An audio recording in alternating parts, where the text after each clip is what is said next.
Hey peeps, Tuesday Alien with you again. Thanks for joining me.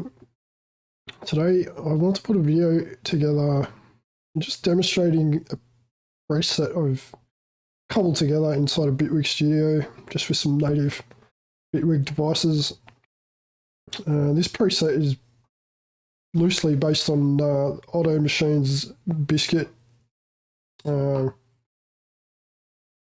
Bit crusher distortion effect.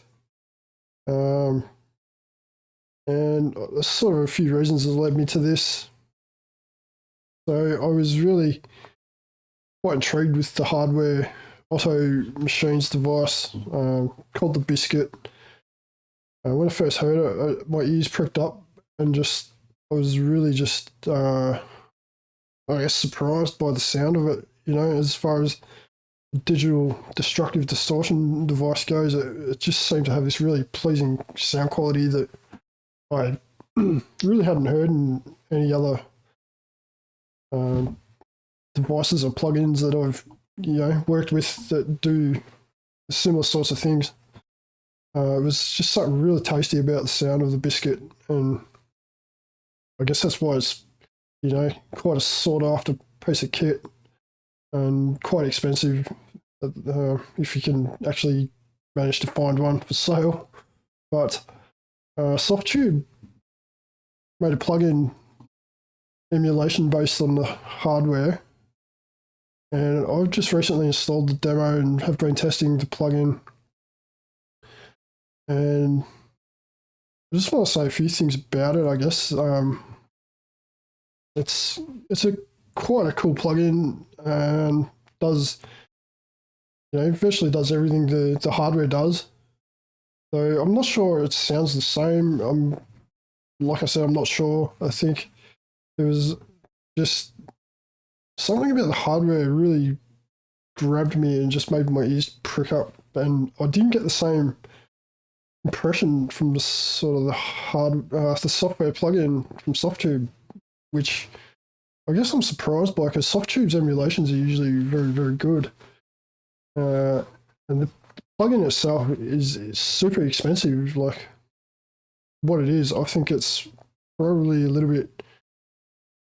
priced a little bit unrealistically, I think, but I don't know what's exactly going into it, and the hardware unit is quite expensive. So these things are just stuff you have to weigh up.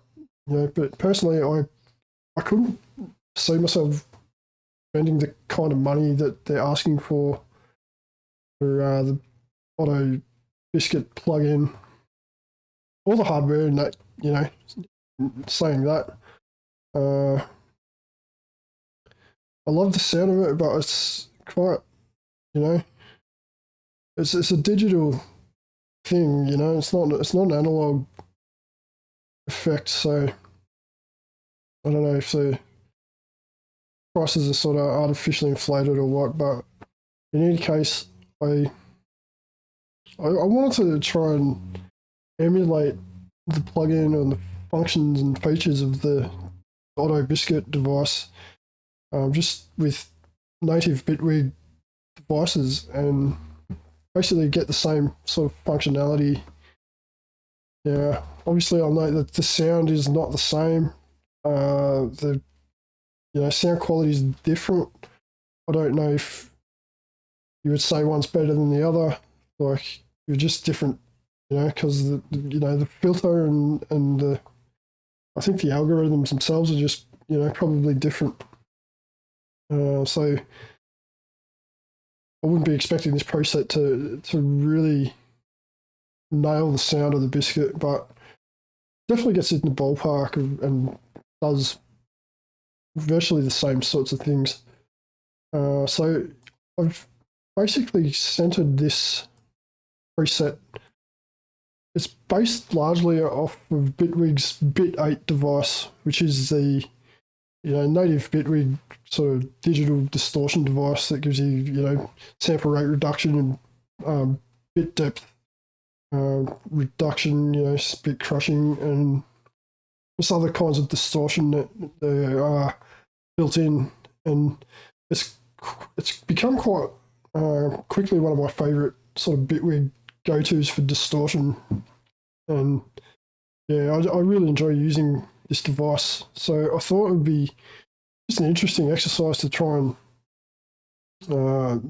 build on it and sort of create a preset, like I was saying, to model the biscuit's behavior and functions. And to do that, it's, you know, it didn't take a great deal of work. It was just largely embedding some Bitwig's other effects into the wet effects chain inside of the Bit8 device, and then, you know, mapping a bunch of modulation and parameter controls to certain parameters to, you know, gain access to the functionality that you would get with the biscuit.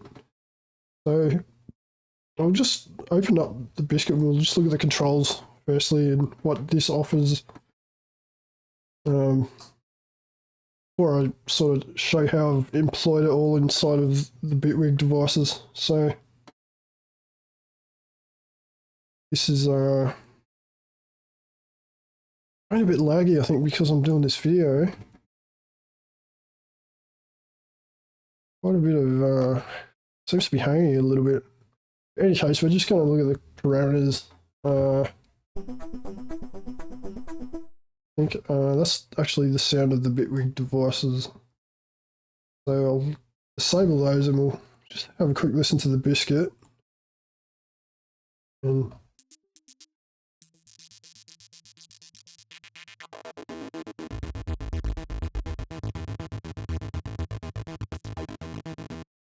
oh, come on.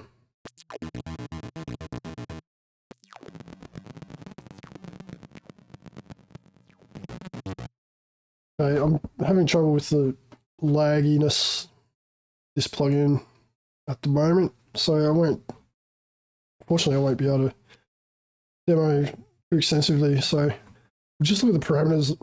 So we've got a bunch of stuff in the top half, which are all pretty self-explanatory. There's a drive parameter, which allows you to control the gain input to the device and create some sort of harmonic distortion that way. And we have this clock parameter, which controls the rate of reduction when it comes to sample rate reduction, bit crushing type effect.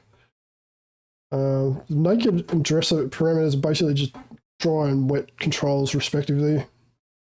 And over on the right hand side we have the filter controls. So we've got the, you know, the cutoff and resonance, and then we can select from the three filter types, being low pass, band pass, and high pass. And this button in the middle is the brain, allows us to engage the bottom half or section of the plugin, which are just an extra bunch of effects that are you can select from, and I don't think you can use them you know, together. I think it's like you basically can only use one at a time, which is sort of somewhat limiting, and I think it's a bit unfortunate, but it is what it is. They all sound good. Like the plugin itself sounds really good. I'm not quite sure it nails the quality of the hardware. There was just something really pleasing to my ears about the hardware that I can't put my finger on it, but it's just really just good.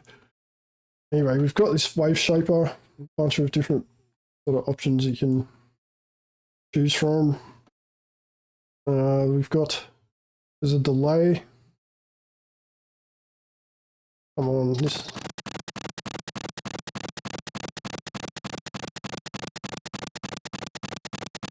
And that feedback down.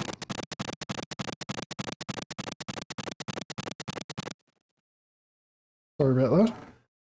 Yeah, so it's, you know, pretty self-explanatory as far as delay goes. You can sync it to the host, or you can tap the tempo. There's a pitch shifter. So there's this device that runs off a 2-octave range, and it's all pretty, you know, pretty intuitive to use. There's nothing very extensive and advanced about it. Finally, this step sequencer for the filter, which is one of the most interesting aspects of the plugin or the device. So it's basically just an 8-step sequencer that you can control the filter with. You know, per step, you have control over the cutoff and the filter type, and then there's a bunch of different parameters to control the speed and the rate that it operates at. I'll just note before we close this section of boxes, red and white boxes in the center. These are basically bit selection or inverters. You can toggle on or off or invert. And just different combinations of those allow you to just access different qualities of distortion and, you know, degrees of digital destruction. And this is just the one section I wasn't quite sure how to employ in this sense inside of the Bitwig devices. So this particular section is just left out with the Bitwig preset. So it's something that's probably, you know, worth thinking about having if you're interested in this plugin. It's probably, you know, it's definitely fun to explore. So moving on to the actual Bitwig devices, I'm just going to take that out because it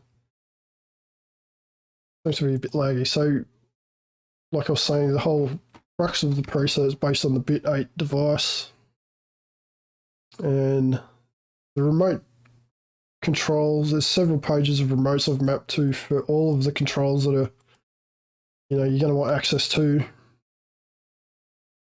And I'll just run through those so you can get a sense of how everything's sort of mapped out. So the clock parameters, you know, the sample rate control, so you can really crunch it down.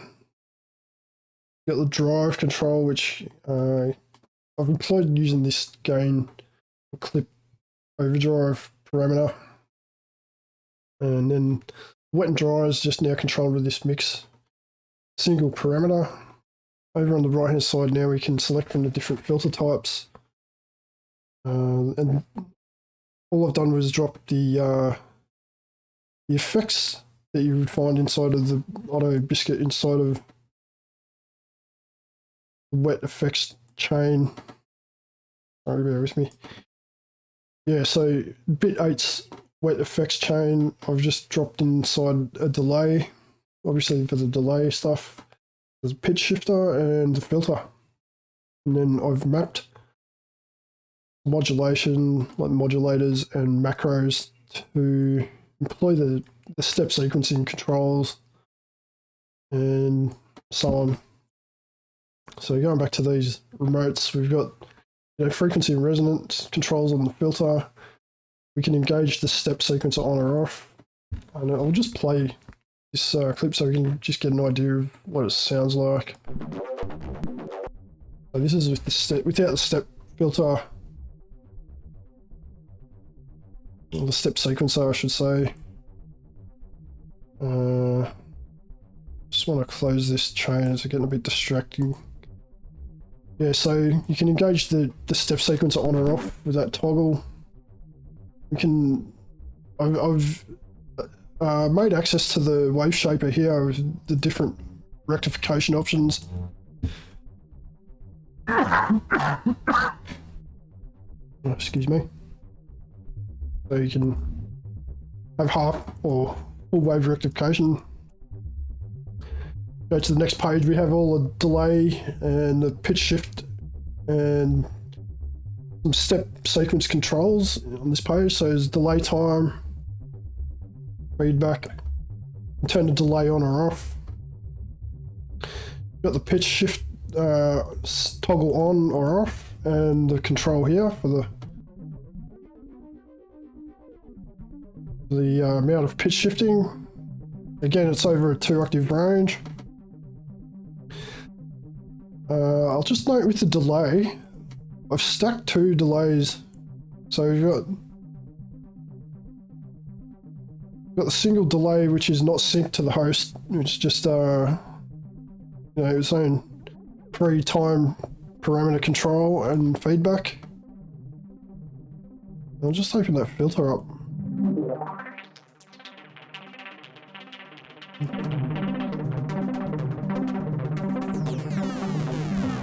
just hear some of those parameters.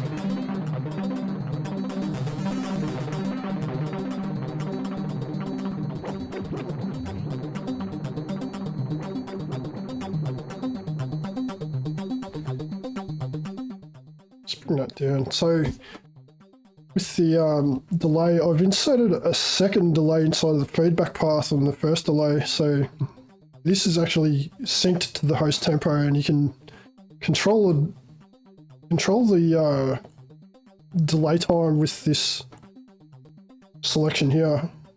So these are all the different divisions based on the host's tempo. So on. So the other two controls are for the step sequencing, so we can control the rate if we turn it on. So this is on now, and we can bring that filter cutoff back down. You can see the step modulations affecting the frequency. So the rate can be controlled, so we can increase the speed of the sequence and the number of steps from 1 to 8. You can get right up into the, noisy audio rate sort of rates. And you can get some really crazy effects when you start exploring these parameters all together.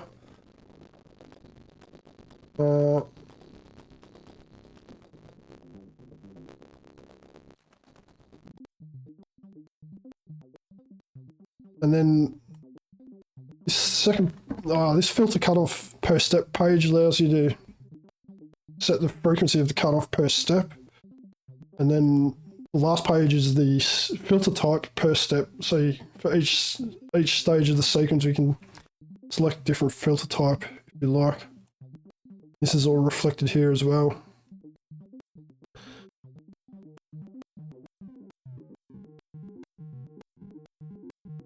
Might be worth tweaking the smoothness parameter here on this first parsec 8 modulator, just to really eliminate some of those clicks.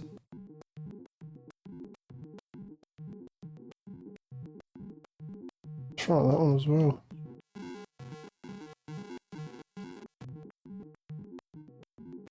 It's only going to really be effective with this.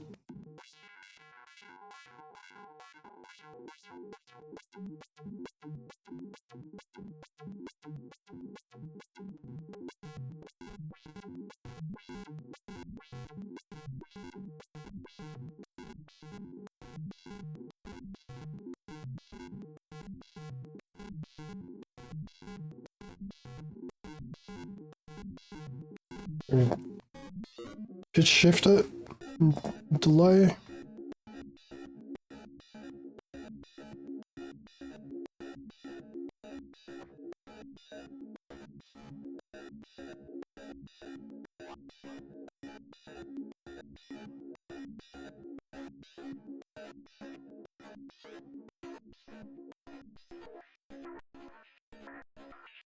As you can hear, you can get really pretty diverse range of sounds out of it. It's well worth exploring.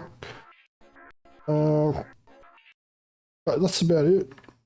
And yeah, I thought I would share this, so you can download it below in the comments, the description, I should say. I welcome any comments and criticisms, or interesting thoughts, or whatever you have. Yeah, so that's about it. I hope it's useful for others, and hopefully it can, be of use, and maybe you might save yourself some dollars if you're interested in the OTO Biscuit and have Bitwig. You might be able to get away with this, but obviously I'm not intending this to be any kind of substitute for the Biscuit. It's quite a good plugin. I'm not sure I'd be quite willing to spend the sort of the money and the asking price for it, which is a big part of what led me to do this. So that's that. Like I said, feel free to drop us a line, and yeah, I'll see you in another video soon. Take care.